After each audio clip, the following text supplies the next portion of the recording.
Right guys, welcome back to the channel. We're on board the motor yacht Laurel. It's a 73 meter built by Delta in 2006. We're joined by Ross, who is the chief engineer on board. Ross, thank you so much for doing this with us. Nice to meet you. And he's going to show us and walk us through the engine room on board this mighty Delta.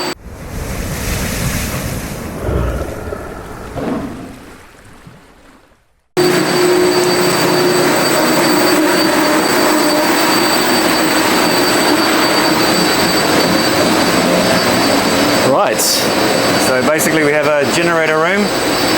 We have 3 Caterpillar C9s. Each generator is 250 kilowatt. Wow.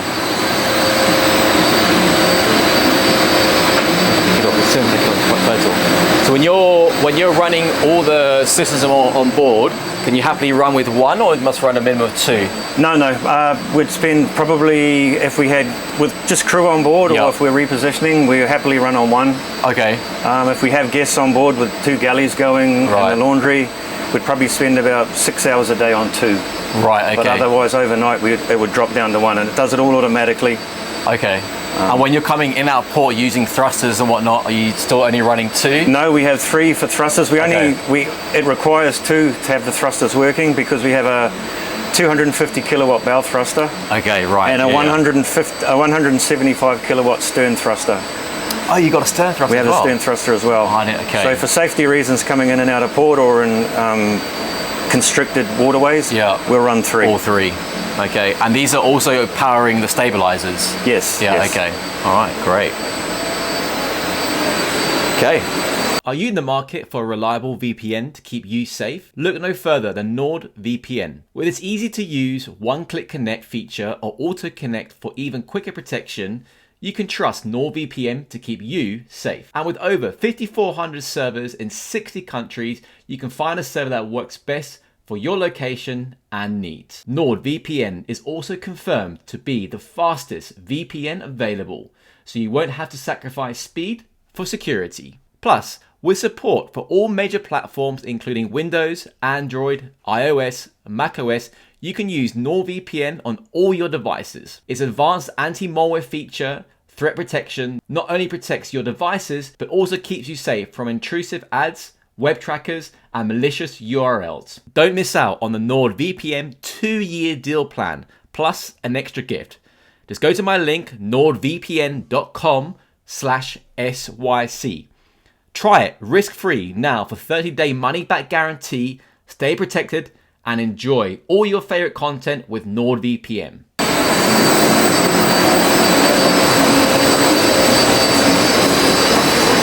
Wow, look at these bad boys. So what do we have here? These are Caterpillar 3516Bs. They're twin turbocharged, 16 cylinders. In total, we have 3,760 kilowatt, or approximately 5,000 horsepower. Wow. Okay. So what are you cruising at on this boat? Depending on, like any boat, the faster you go, it's an exponential fuel curve. Sure. But most places we'll cruise at about between 12 and 13 knots. Okay. That gets us most economical fuel burn. And what are you burning at 12, 13 knots? Probably about 60 gallons a side per engine. Okay, 60, so that's 65. that's about 200 litres per engine per hour. That's 400. So what's your fuel tank capacity? We hold 45,000 gallons. Okay. So that gives you your, what, 4,500 mile range, 5,000 mile range? 5,000 mile range. Yeah. Okay, wow. These are some big chunky bits of metal, aren't they? Yes. That'd be beautiful. Plenty of space. I like the fact you got over 2 floors here. Yeah. And these are obviously the main engine exhausts. Exhaust, yeah. Okay, silencers. Wow. And then we have, like you said, the stabilizers. Okay, so these are the hydraulic stabilizer pumps, are they? Yeah, we have 4 fins. Oh, you got 4, okay. So, right. so we can stabilize it at anchor. We have the 0-speed stabilizer. Right, okay. And so when you're at anchor, are the 4 fins operating or only 2? Most of the time only 2. Right, okay. But they can select either 2 or 4, depending on the conditions. Of course, okay. And are they quite big? So when you're underway in a beam swell, they're pretty stable? Or? Oh yeah, they work amazingly well. They're really good, huh? Yeah. We don't want to have them off to see what what it's like when they're not working. Yeah. We're just doing all the sea trials, huh? Yeah. Those are big units. Are they running at the moment?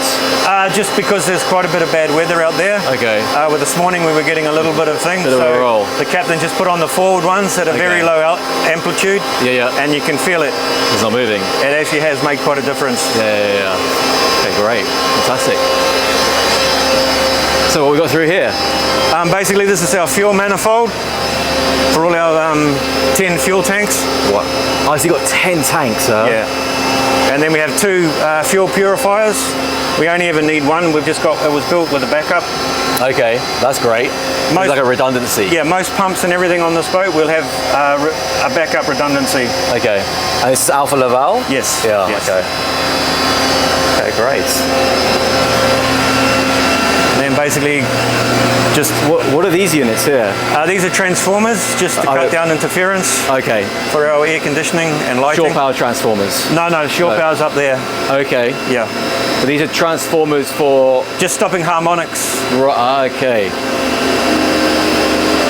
And then an oily water separator.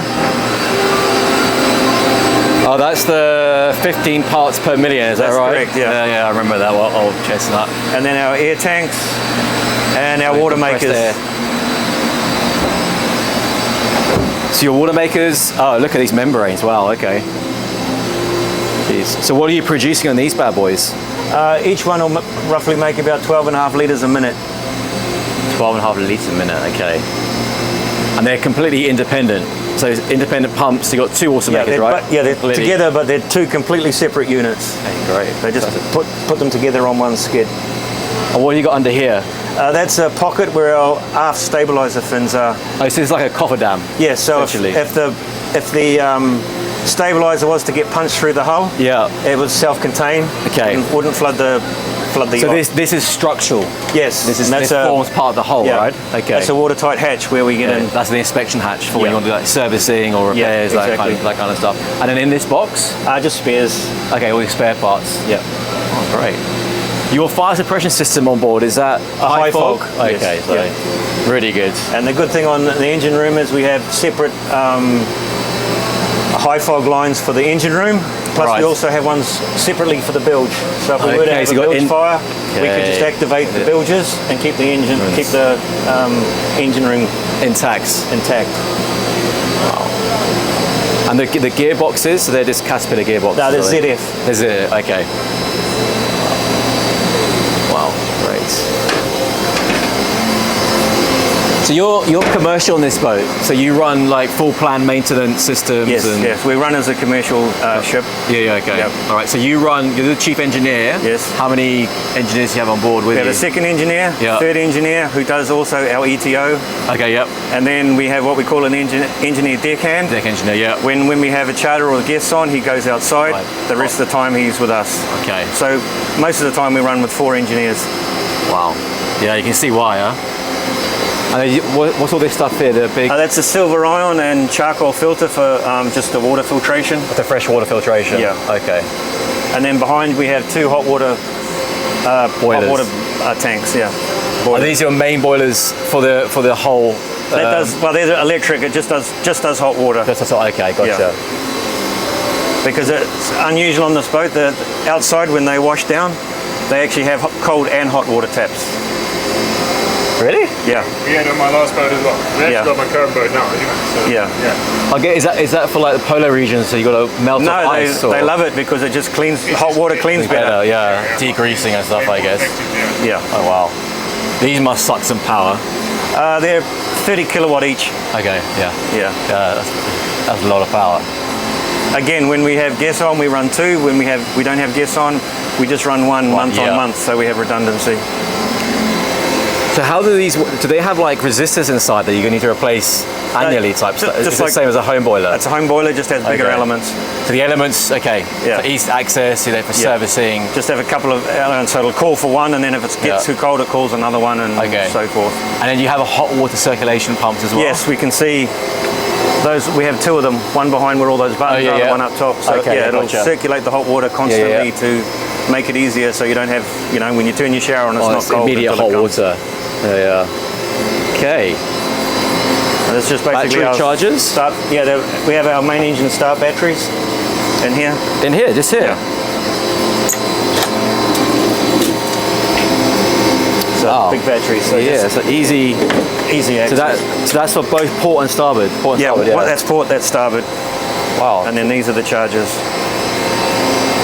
That's really interesting setup, though, isn't it? It's just, So literally just to start up batteries. Yeah. You wouldn't think it'd be so small for such a big engine.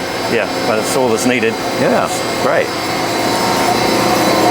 And then we have our refrigeration plant, Right, okay. which we can either use seawater to run it, or if we're in the dry dock, we actually turn on the fans. So it's nice. So when we're in dry dock, we still have our fridges running. Interesting. We don't need seawater to keep our fridges running. Our walk-in fridge and freezer. Yeah. And then this is a smaller unit, which we have basically a refrigerated garbage locker. Right, okay, yeah. Just to We're put, using like long passages. yeah, you put your rubbish in there and it doesn't smell because it's nice and cool. refrigerated. Yeah. And this will be the other side of your stabilizer, the starboard side. This is, these Okay. are our aft fins, and then they have the same going forward. Right. So where would your rudders be? Where do they? They're way down the back. They're way at the back, okay. Yeah.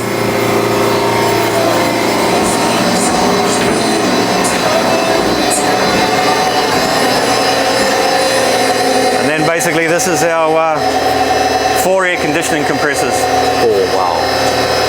Are they always running at the same time continuously? No, right now with the weather outside, you'll have one running continuously, and one running maybe 6 hours a day. Okay. The other 2 are not needed. Are they during the summer season when you're on charter? Is it just On charter, you'd probably have 3 constant. The 4th one coming in and out is required. Gotcha. Wow. Big setup.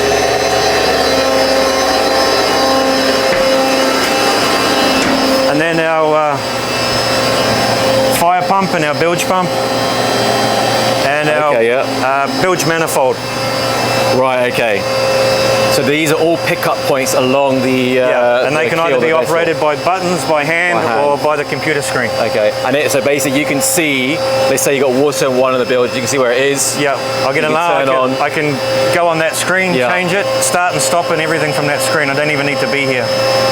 Oh, you do everything from there if you want to. You can, yeah. it. Okay, and this is just an override just in case it fails. You have to have backup for a backup for a backup. Right. And then can you interchange them as well? Like yes, we can run the fire pump as a bilge pump, the bilge pump as a fire pump. Yeah. And we have an emergency fire and bilge pump outside of the engine room. Okay. So if you have an engine room fire, you can seal it off and still have a secondary fire pump. What's nice on this boat is they built it so that if we have an engine room fire, I can isolate the fire main to the engine room and fight the fire to the rest of the vessel. Say we had a fire or an explosion and it broke our fire main. We can isolate this, make this completely separate. Right. Run the emergency and still fight the fire. Right. Which is a very nice feature. All on the safety. Great.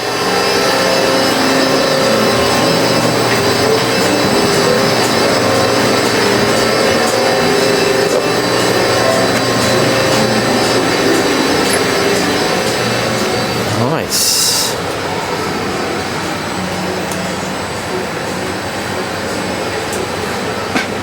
So here we have the engine control room. Yes. So basically we can start engines from downstairs, we can control them here. Right. Or we release and then they can either control it from one of the other 4 stations. Okay, so you got 2 docking station, wing stations, then you got the bridge, right? And we also have one on what we call a fly bridge up the top. It's a station that comes out. Interesting. And you can drive it from up the top. The fire bridge on a 73. Yep. I love it. Yeah. So tell us what the engine control room, what the purpose of it, what does it do? What's happening inside? Basically, this is where we can control all our generators. Okay. Basically, all the electrics of the boat. This is what we call the main DC switchboard. power, AC power, Jennies, shore power. Shore power units out there. Yeah.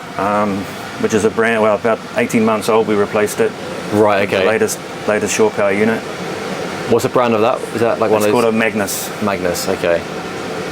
And that's to ensure that kind of cleans the power before it comes into the boat. Well, yeah. Right? Basically, we can take either a lower voltage or a higher voltage. We run at 60 hertz, but we can take 50 hertz. Right. Okay. We actually have 2 cables, two what we call 2 shore power Right, okay. cords. So 60 hertz is an American spec boat? Yes, they built in America and spec to America. Okay. But we have a unit out there that converts it to 50 hertz, 220 for Europe. Right. So around the boats, there's European sockets. Okay. You got both, best of both worlds. Both options. All these folders, is it just manuals of all the equipment on board? Yeah, these are all the manuals from the build, and we also have a computer copy of the manuals as well on the server. So just for the knowledge for the viewers, we discussed earlier about the planned maintenance. Yes. How does that work? How do you put that into practice, essentially? Basically, all the equipment is on this planned maintenance system called Triton 5. Right. And over the years, the good thing on this boat is from day one, they put all the maintenance in the schedule. So basically, the engineers will come in here every morning, click on the jobs, and it'll tell us what needs to be done by hours or dates and everything like that. Yeah. So we like to do as much of the planned maintenance system as we can, and then we do other things that we have to do. Yeah, like repairs or unforeseens or But the good thing on here is we have we have the history of it from the day it was built. Great. I guess the great thing about this is things aren't forgotten. You're reminded. We write in what we do, so if, say you get something goes wrong, you can say, well, wonder what the other engineers did. You can look on that piece of history and go right through all its history and say, oh look, they had the same problem. Sure. This is what they did. Even down to these are the parts that they used on that repair. That's great. Which it helps us out. Yeah. And I guess it gives you reassurance as well, because you know you've not missed anything. Exactly. Yeah. And so does that then get relayed to an onshore management company? Yes, what we do is we have our DPA or our shoreside support. We have a technical supervisor. Okay. Basically every month he looks at what we have a critical systems report. Yep. Which you can understand is the stuff that has to be. And with our management company, he's got his own version of this. Okay. So he just looks straight into it, gets a report of what the engineers did last month. Right. And if he's got a question, say I replaced a hose, and he's like, well, is it spec to this hose or whatever, he just sends me emails and asks me questions. Okay. Oh, great. And that's the ECR. Mm-hmm. And then we have a workshop. Oh, yes. This is a nice workshop. Basically, this boat was built with all snap-on tools, so the engineers like that. There's a lot tied in the last workshop we went to, Tris? Absolutely. Nice to see you keep your... And then we have a washer and dryer for cleaning our own rags and towels and things. Oh, nice. So we don't dirty the laundry. All the laundry, of course. That's actually a really nice touch. So he says all snap-on tools. I bet there's a few quid worth of tools here, right? Yes, I'm sure they spend a lot of money. Incredible. And then you got additional manuals. Yeah, just for extra things that we've come with over the years, or information that's handy to everybody. Nice. It's a 2006 build, right? Yeah. Yeah, you're going to have a lot of that, aren't you? All that history. Yeah, a lot of history. But most of everything's like that's on the what we call on Triton. Wow. And then a little lathe, which we occasionally use. Very nice setup. Yeah. Very nice setup. Clean and tidy. Right, chaps, that's been the engine room tour with Ross here on board Motor Yacht Laurel. Ross, thank you very much appreciated. If you want more information about the boat, I'll put some links down in the description box below. Thank you all so much for watching. We see you next time, and ciao.